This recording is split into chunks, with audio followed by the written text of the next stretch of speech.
It may be an interesting thing that you don't know, that unlike a lot of financial firms, we have never really specifically concentrated on hiring people with financial background, right? Yep. Because we kind of had this vision that somebody who is smart, somebody who's willing to work hard and who is willing to learn is going to learn what they need to learn. We don't need somebody, of course, they have financial background, great, it's a plus, but we never had this requirement, because otherwise, how does somebody who has never worked for a financial company starts out?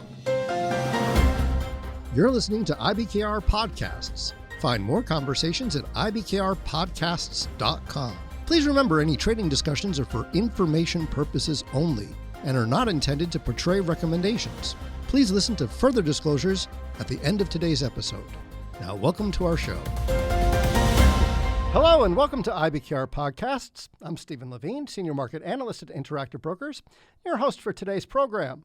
We'll be speaking with members from IBKR's Human Resources Department, Director Michael Kerrigan and HR Generalist Irina Yakovleva. We'll also be hearing from our Chief Data Officer, Ilya Dichter, about their insights into our company's Summer Internship Initiative for 2022. But that's not all. We also have 3 interns here with us today, Danielle Viteri, Mira Lukazik, and Amol Gapure, to give us a first-hand account of their experience. Now, we'll be bringing in those interns in just a few minutes, but first I want to find out more about this year's internship program, because as I understand it, this is the largest we've probably ever had. Is that right, Michael? Let's start with you. Well, first of all, welcome. It's great having you here. Thank you for taking the time. Thank you, Steve. No, I really appreciate it. I'm looking forward to it. Absolutely. Very excited to have you here. I actually want to thank everyone here. Irina, Ilya, thank you so much. Thank you so much for having me. Hey, Stephen, good to be with you today. So glad you're here. Thanks so much for taking the time. Absolutely, my pleasure. That's great. Thank you. Michael, am I right in saying that this is the largest pool of interns we've ever had? I mean, I don't know. I mean, how many are in this year's pool? They are 39 interns. 39? 39 interns. Would you say this is is that average or this bigger is than usual? This is by far the largest intern group. And how long has the program been in place? I mean, I know we've had some interns kind of come in, maybe they were family members or something, but, when was the start of the formal program, say, when did it officially launch? So, yeah, the internship program, started before me. Was it very formalized? No, it was basically individuals had a nephew or had a friend or someone that wanted to come learn at IBKR and wanted to learn about the business, and, they brought them in as an intern, and it was more of temp help than internship. Now, in 2018, we formalized an internship. We came up with, a recruiting process. We came up with a selection process. We came up with the number of recruiters we want. We look specifically mostly at programmers. Yep. We did expand it to non-programmers. And we brought them in really just because, we had the senior leadership, we had managers, we had employees that have been here for a long time, and we were looking for younger talent. And the number of interns interested in joining our program has increased over the years to where it is now, and have we had much success hiring from the pools we've had, or how's that worked exactly? Obviously COVID kind of dramatically reduced the last 2 years. The first year, I think we had about 27. So we've hired, since 2018, since we had the official program, okay, we've probably had close to, and I'm only speaking to the U.S., probably close to 90 interns, and we've probably hired 10. Okay. Yeah. So those were interns that graduated the year after they started our intern. So they were more of like junior, seniors, and ready to leave and go into the workforce. We do have interns now that are like going from their freshman year into their sophomore year. So, we may like them, but obviously they have 3 years before they finish and get their degree that, we may not look at them again. So, I guess you're looking at probably around 10% of the people that go through our internship program we're hiring. And how would you compare, say, the size of our program with others in the financial industry? I would say it's probably about average in the industry. I don't think it's too high. I don't think it's too low either. I think it's probably the norm. You do have intern programs that, probably have successful 50%, but they've been well established. They've had restrictions where they only have interns that are going into their senior year, so they know they only have to wait 6, 7, 8 months before they're out, and they, get job offers straight away. So they tend to have a higher percentage of hiring groups. Yep. But since we don't narrow it down to that age group, we probably have a lower internship percentage. I see. So when we talk about interactive brokers being in the financial services industry, yes, we operate in that space. And Michael, you mentioned that we were looking more specifically at programmers because the company really is first and foremost a technology company that operates in the financial sector. If you look at the history of the firm, it's clear that its success was built on technological innovations, which we're continuing that to this day. And for that, I'd like to get Ilya's insights, our Chief Data Officer. And then I'd like to address with Irina those non-programmers that Michael also said we expanded the internship program to. And I understand she has an intern, Danielle, who we'll be speaking with a bit later in the ESG space. That's environmental, social, and governance. And we have a lot of focus there with our Impact app, for example. It's another example of innovation at the company. But Ilya, well, first, since I mentioned the history of the company, I know you've been here for some time. Maybe we can start a bit with your background. Maybe you can share something about your role. Exactly how long have you been with Interactive Brokers? Absolutely. So I'm a software engineer by trade, as many of the employees at Interactive Brokers. Yeah. And we're going to talk about it a little bit more. I've started with Interactive in 1998, so I'm closing in on my 25th anniversary with the company. Wow, congratulations. 1998. That's right. Wow, That's great, right. great. It's been a long time. It's been really a dream come true. I mean, honestly, I don't believe that I've been here for 25 years. Yeah. And part of it is that the job is interesting. It's challenging. The company doesn't stand still. And we're really constantly pursuing something else on the technology front. Yeah. And that's really the most interesting part. For me, in terms of my work as a data officer, at some point, the organization as an enterprise has to get into a certain position in terms of managing its data, controlling access to data. And so there are a lot of these components that are outside of the software development, if you will, but has to do with the overall enterprise data management. Yeah, but 25 years, I mean, that's really great. Would you say that's something of an anomaly here, or what would you say it's the average, from your experience? Is it sort of normal tenure, or what would you say? Do we have high turnover, low turnover? Well, you'd be surprised to learn that a lot of employees that I know that work around me in my office or different offices, they've been here for 10, 15, 20 years. In my group alone, I easily have probably 15 people who've been with the department for at least 10 years. For at least 10 years? Yes. Well, that's something I'm sure that's attractive for those interns in terms of their interest in maybe joining the company. But why would you say people stay?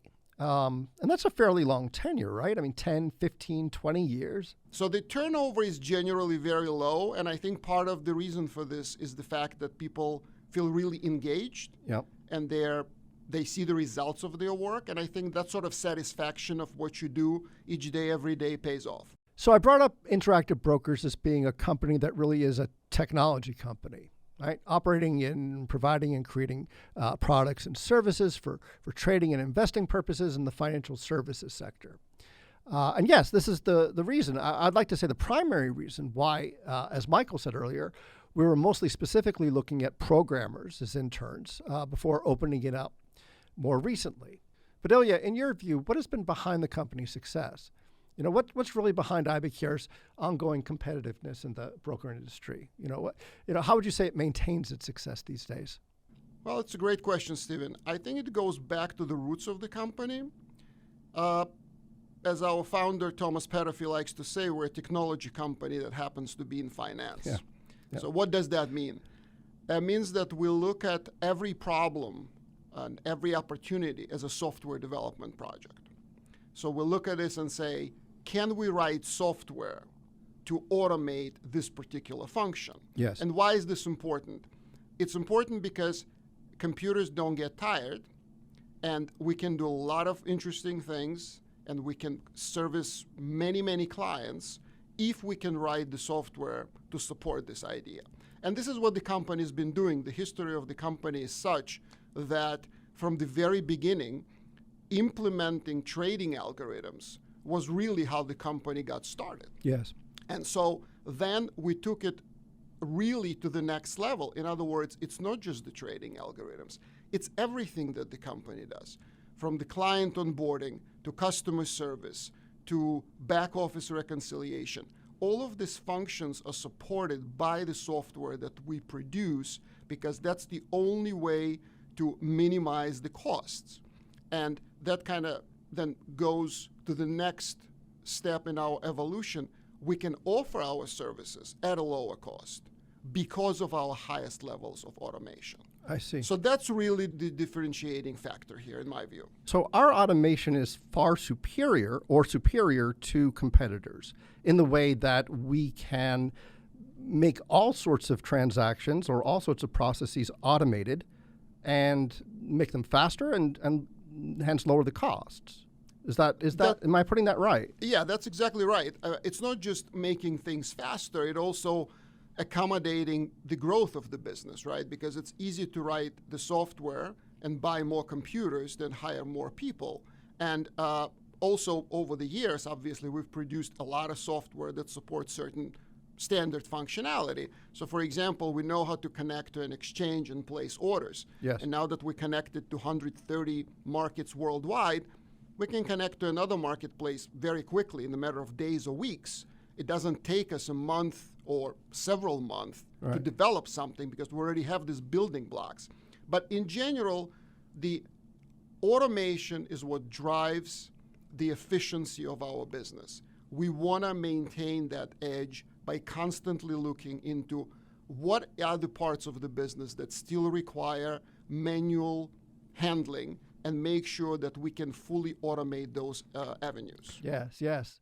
And interns, if we take a closer look at what the interns involved in software engineering, say, are doing, it's not just sort of temp help. I think Michael said something to that effect earlier. We're not offering an internship that's like temp help. These interns now are really getting their hands on projects, right? We have an intern we're also going to talk to a bit later, Amol. He's interning in this space, the software engineering area here. We'll hear from him, but how would you describe or maybe pitch, right, what it might be like to intern in your department? How would you sell that? I would compare it to, buying a car online or test driving the car, right? When these interns get in, they're driving the car, right? They know exactly how it feels, how the car behaves on the road. So they see this from the inside. And, one thing that I didn't mention, but, of course, some percentage of these interns, when they graduate, they come back and they become new hires. Yeah, I'd like to explore that a bit more. I think Michael said about 10% get hired on average. So what in your view, what characteristics or traits would you look for in someone? For hiring consideration? Well, I think that being a hard worker, not even a quick learner, because there are certain things that you can't learn quickly, but somebody who's willing to learn and willing to work hard. Those are probably the two main kind of ingredients of an Interactive Brokers employee, right? It may be an interesting thing that you don't know, that unlike a lot of financial firms, we have never really specifically concentrated on hiring people with financial background, right? Yeah. Because we kind of had this vision that somebody who is smart, somebody who is willing to work hard and who is willing to learn is going to learn what they need to learn. We don't need somebody, of course, they have financial background, great, it's a plus, but we never had this requirement because otherwise, how does somebody who has never worked for a financial company starts out? If every financial company requires a previous background, right? Yes. All you can do your personal finances. You have a certain budget, I suppose, or maybe your parents' budget at a certain age, but you have some money to work with, and I suppose that's all your experience. That's correct. Because once you get in here, and especially in the IT and the specifically software development and software engineering, in order to make the software as smart as the humans are to a certain extent and to achieve the automation, the engineers who are in charge of designing and developing that software, they have to have a very deep understanding of the market intricacies. All the inputs that go into those algorithms. That's correct. Yeah. And so I would argue that a lot of engineers that have been here for 10, 15, 20 years, they probably understand the markets better than some of the quote-unquote financial professionals because they really know this inside and out. No disrespect, obviously, intended here. But because we really work with the data and the inputs, as you pointed out, and we have to understand and have a perfect understanding of how each specific exchange or market or any other clearinghouse operates in order to write software that can communicate with it. Yes, it really is fascinating to see it from that perspective. So now let's turn back to HR and our generalist, Irina Yakovleva. Thank you for being so patient, Irina. And, we're excited to have you here with us. Yeah, I'm very excited to be here. Great having you here. So, Irina, our resources here at Interactive Brokers are critical, right? I mean, you could say that they really drive the success here, much in the way Ilya was describing how interns are sort of behind the wheel of a car, right? They're driving or they're in the driver's seat. But this really applies whether the intern or employee is in programming or some other area. We have another intern we'll be talking to shortly, Mira Lukazik. She does her internship in the legal area. But this all goes to IBKR's culture, right? I mean, this summer internship program really introduces interns to the culture here at IBKR. And I understand you're mentoring or supervising an intern in the ESG area. I guess crossover responsibilities with HR. How does that work? So the intern that I'm working with, she's a hybrid intern between ESG and human resources. And the reason for that is because we really have a lot of common goals and initiatives. So more specific, one of the goals that she's working on is our gender equality. Okay. So that is an important factor of the S in ESG. The social part of it. Yes. Correct. And of course, it impacts the human resources department as well. So we are always looking to make sure that we're providing the needed support for women and allies to develop themselves, to succeed, to excel in our company. Sure. And we always want to stay competitive and provide those opportunities. Yeah. Now that speaks to the competitiveness too, I suppose, right? I mean, at least as far as that factor. But I guess more specifically, can you explain how does ESG actually contribute to the company's success? I mean, maybe you can provide some details into the project Danielle's working on, your intern, the intern you're mentoring. That might help listeners understand, how that helps the company remain competitive. Sure. So to go back to your first question of how ESG is impacting the company's success. I mean, the most obvious one is our new Impact app.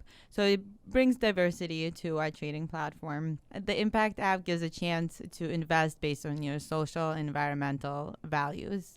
So it's really a value-aligned investing, which is important to a lot of individuals and especially to the millennial generation. Right. So in going back to how IB stays competitive, it's always looking forward. It's looking at the trends in the industry, and we want to provide people the options and the opportunities to invest in these markets.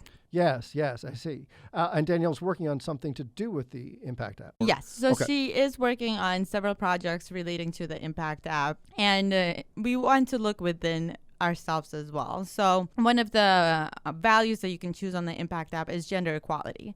And the things that are considered within that rating system is the representation of employee population for that company. How many women are in leadership in that company? So in providing these resources, we also want to look at ourselves and try to improve our own score. Sure.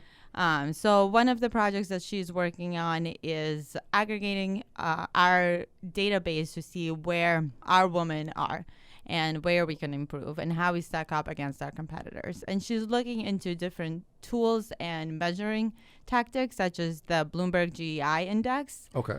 And how we would stack up in such a database. And two women have just joined IBKR's board, no? They were introduced very recently to the entire company. And, yes, Jill Bright and Nicole Young. So they were fantastic, and it was really great to see their insight, and we had great attendance. So there's definitely an appetite for employees to connect, to learn from their leadership, to get to know the strategic direction from the company. So this is one example, I suppose, of strengthening not only our diversity in the company, but also communicating that we are representative of it, that we're not just talking, but demonstrating. So how else are we doing this? I'm assuming you and Danielle are looking at other measures within the organization? So we are not just saying that we support gender equality. We're looking at our benefits. We're looking at our family leave. We're looking at our demographics to make sure that we can say that with confidence and that we can truly say that we're doing everything that we can as a company to promote gender equality in the broker industry, in the finance industry, in the tech industry, and be a leader in that. Yeah, that's really great. And more hands-on experience for the intern, right? Okay, so before we bring them in, maybe you could just give us some insights into what you might be looking for in an intern in terms of qualities as a candidate for hire. I'm sure that would be very helpful for those listening and wanting some insights into our internship and our hiring process. So what I look for is the ability to drive initiatives, to come up with ideas, to figure out better ways to do certain things and really take the autonomy to do it and to be very driven in that. And things that we are doing with improving our human capital and improving gender equality, I think you need to have some form passion about it. Sure. You need to care. And I think that will drive you to achieve what we are striving for. So there is a crossover in terms of personal interest that bleeds into the professional execution of that interest in this project. Somebody who has an interest in it that can drive that passion forward in the project. Absolutely. Yeah, that's awesome. And is there anything else that you think in today's environment is important for somebody to possess if they want to step into this culture and be a part of the ESG or human resources group? I think the desire to learn. I never thought I was going to do a podcast, being open to different things. And IB provides these opportunities. You're not going to be going to work and doing the same job every single day. Your responsibilities will change. You will need to wear different hats. And if you're looking for something where you have great opportunities and you're open to it and you say yes, then I think it's a great company to be. Yeah, it's really great. Really great. Thank you so much, Irina. And thank you so much to everyone here for taking the time to do this. This is a lot of great information for, I think, anyone interested in who we are, what our culture's like, what we're about, what it means to join our internship program. I mean, there's no replacement really for getting some direct hands-on experience, and that's really what it seems they get. And they get to lead it, drive it. I mean, that's really terrific. Also, for our listeners out there, for those of you looking for more trading education, visit IBKR campus at IBKR.com. You'll get a wealth of material. We also have other podcasts that delve into a broad range of topics, from market commentary to macroeconomics, monetary policy, a diverse array of trading products, including options, bonds, cryptocurrencies, stocks, ETFs, futures, and more, along with other engaging conversations about the company, including from our founder, Thomas Petterfy. All our IBKR podcasts are available at tradersinsight.news. You can also listen to our episodes on Spotify, Apple Music, Amazon, as well as other popular streaming audio channels. But also stay tuned and look out for the next edition of this series in our summer internship program. We'll hear from the other side of this initiative, our interns, Danielle, Mira, and Amol, some of the interns in this year's pool. You won't want to miss what they have to say. And until next time, I'm Stephen Levine with Interactive Brokers. Thanks for listening to IBKR Podcasts. As always, we have more episodes at ibkrpodcasts.com. And if you're interested in learning more about Interactive Brokers, visit ibkr.com. We offer more trading education material, such as webinars at ibkrwebinars.com, financial and economic commentary at tradersinsight.news, market-related courses at tradersacademy.online, and quant-related articles at IBKRquant.com. The analysis in this material is provided for information only and is not and should not be construed as an offer to sell or the solicitation of an offer to buy any security. To the extent that this material discusses general market activity, industry or sector trends, or other broad-based economic or political conditions, it should not be construed as research or investment advice. To the extent that it includes references to specific securities, commodities, currencies, or other instruments, those references do not constitute a recommendation by IBKR to buy, sell, or hold such investments. The material does not and is not intended to take into account the particular financial conditions, investment objectives, or requirements of individual customers. Before acting on this material, you should consider whether it is suitable for your particular circumstances and, if necessary, seek professional advice.